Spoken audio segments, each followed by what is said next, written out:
नमस्कार, भारत एक्सप्रेस देख रहे हैं आप। मैं हूं आपके साथ आकांक्षा त्रिपाठी। जगदीप धनखड़ ने अचानक उपराष्ट्रपति पद से इस्तीफा देकर सबको चौंका दिया। 12 दिन पहले ही उन्होंने कहा था कि अगस्त 2027 में रिटायर होंगे, लेकिन अब स्वास्थ्य कारणों का हवाला देते हुए पद उन्होंने छोड़ दिया है। उनके इस्तीफे के पीछे कई सारी थ्योरियां चल रही हैं, कई सारी चर्चाएं चल रही हैं, कई अटकलें चल रही हैं। ऐसे में अटकलों का बाजार गर्म है कि आखिर उन्होंने इस्तीफा क्यों दिया। चलिए आपको कुछ थ्योरी के बारे में डिटेल में बताते हैं कि इसके पीछे क्या मामला हो सकता है। जगदीप धनखड़ ने 12 दिन पहले दिल्ली में स्थित JNU यूनिवर्सिटी में एक प्रोग्राम के दौरान एक लाइन बोली थी, मैं सही समय पर रिटायर होऊंगा 2027 में अगर भगवान ने चाहा तो। हालांकि बीते कल यानी कि 21 जुलाई को उन्होंने उपराष्ट्रपति के पद से इस्तीफा दे दिया।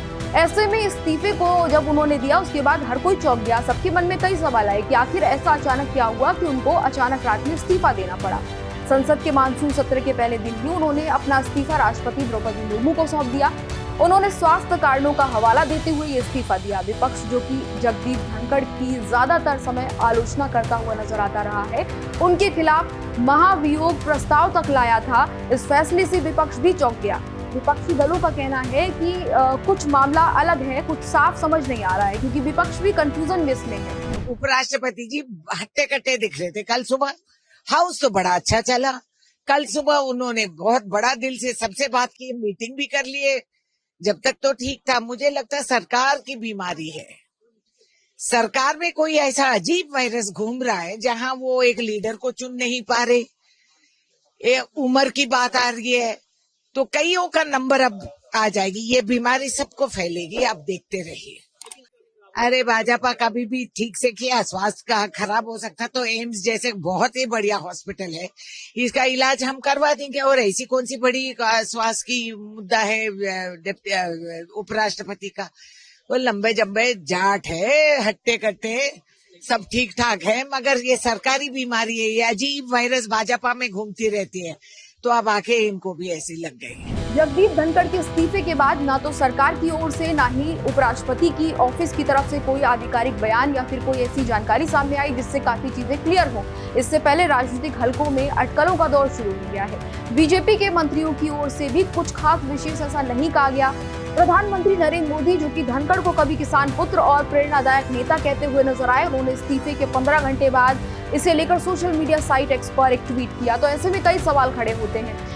ये सही है कि जगदीप धनखड़ बीते कुछ समय से बीमार चल रहे थे और हाल ही में हृदय संबंधी तमाम समस्याओं से भी वो जूझ रहे थे, उसका इलाज वो करवा रहे थे। मानसून सत्र के पहले दिन की अगर बात की जाए तो उनके इस्तीफे के बाद हर कोई हैरान था, सबको चौंका दिया उन्होंने। एक विपक्षी दल के नेता ने तो ये तक कह दिया कि जब इस्तीफा ही देना था तो सत्र शुरू होने के पहले ही दे देते। बीते सोमवार शाम 4 बजे उपराष्ट्रपति सचिवालय द्वारा जारी प्रेस रिलीज में कहा गया कि इस सप्ताह वे जयपुर जाने वाले हैं, जिससे रहस्य और ज्यादा गहरा गया। लेकिन अचानक इस्तीफा अपने आप में कई तरह के सवाल खड़े कर रहा है। जगदीप धनखड़ के फैसले के पीछे 3 जो चर्चाएं हैं, 3 जो थ्योरियां हैं, उन पर खूब डिस्कशन हो रहा है। जिसमें पहली थ्योरी जो है वो ये है कि क्या वो बिहार चुनाव के लिए रास्ता बना रहे हैं। इसको लेकर एक क्वेश्चन मार्क बना हुआ है कि क्या ऐसा कुछ होने वाला है कि बिहार चुनाव को लेकर ये इस्तीफा आया है। बिहार में इस साल विधानसभा चुनाव होने वाले हैं और भारतीय जनता पार्टी इस चुनाव में अपना पैर पूरी तरह से पसारना चाहती है। यही वजह है कि पार्टी लगातार कोशिशों में जुटी हुई है। राजनीतिक गलियारों में अगर बात की जाए तो चर्चा इसको लेकर हो रही है कि जगदीप धनखड़ के इस्तीफे से बिहार के मुख्यमंत्री जो हैं नीतीश कुमार, उनको उपराष्ट्रपति बनाए जाने का रास्ता साफ हो जाता है। ऐसे में इस बार जो है बीजेपी इस बार बिहार में ज्यादा सीटें जीतने की कोशिश में लगी हुई है और ऐसे में नीतीश को जो है उपराष्ट्रपति बना दिया जाएगा। एक राजनीतिक जो बहस है, बातचीत है, चर्चा है, इसको लेकर भी हो रही है ताकि उनका साथ उनको मिले रहे और ऐसे में कहीं ना कहीं बिहार का जो रास्ता है वो भी साफ हो जाए।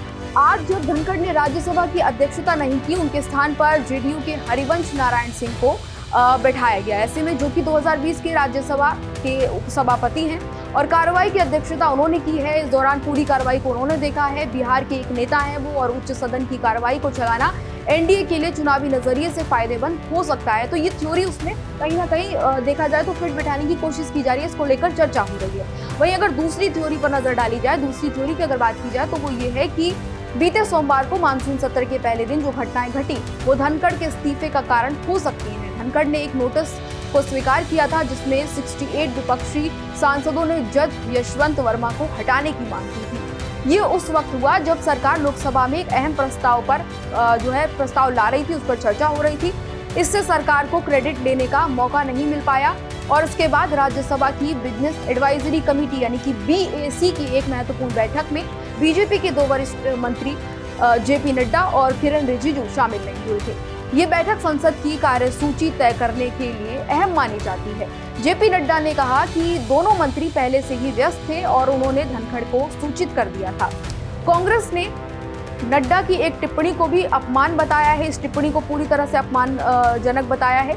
विपक्ष के हंगामे के बीच नड्डा को ये कहते हुए सुना गया कि रिकॉर्ड पर सिर्फ वही आएगा जो मैं बोलूंगा। नड्डा ने ये कहा कि ये बात जो है उनकी बात को लेकर तमाम जो विपक्षी सांसद हैं वो काफी ज्यादा नाराज हो गए। नड्डा ने कहा कि ये बात उन्होंने विपक्षी सांसदों को लेकर कही थी, ना कि उपराष्ट्रपति को लेकर कही थी। उन्होंने इस पर अपना स्पष्टीकरण भी दिया है। और तीसरी थ्योरी पर अगर बात की जाए तो वो तीसरी थ्योरी ये है कि न्यायपालिका से लगातार उनका टकराव भी एक वजह हो सकती है। धनखड़ के लगातार न्यायपालिका के खिलाफ तीखे बयानों से सरकार असहज हो गई थी। उन्होंने सुप्रीम कोर्ट के द्वारा नेशनल जुडिशियल अपॉइंटमेंट कमीशन यानी कि NJAC कानून रद्द किए जाने की निंदा करते हुए न्यायपालिका द्वारा संवैधानिक सीमाओं का उल्लंघन करने का आरोप लगाया था। उनके बयानों को अक्सर सरकार का रुख माना जाता था, जिससे सरकार आलोचना के घेरे में आ जाती थी। हालांकि थ्योरी जो भी हो, लेकिन ये संभव हो सकता है कि जगदीप धनखड़ के इस्तीफे के पीछे वास्तव में स्वास्थ्य कारण भी हो सकता है या फिर कोई और बात भी हो सकती है जो शायद कुछ दिनों में साफ हो जाए, जिसकी तस्वीर कुछ दिनों में सामने क्लियर आए। लेकिन ये जो 3 थ्योरी हैं, इन पर काफी ज्यादा चर्चाएं हो रही हैं, कई तरह की बातें इस पर हो रही हैं। राजनीतिक माहौल इसको लेकर गर्म है। तमाम जो विपक्षी नेता हैं वो भी अलग अलग तरह की थ्योरी दे रहे हैं। आपको क्या लगता है कि क्या पीछे इसके कारण हो सकता है? अपनी राय भी हमें जरूर बताएं। आपके पॉइंट ऑफ व्यू से क्या हो सकता है सही, वो भी हमें जरूर बताएं। फिलहाल इस जानकारी में इतना ही। इसी तरह की तमाम और जानकारियों के लिए देखते रहिए भारत एक्सप्रेस। नमस्कार।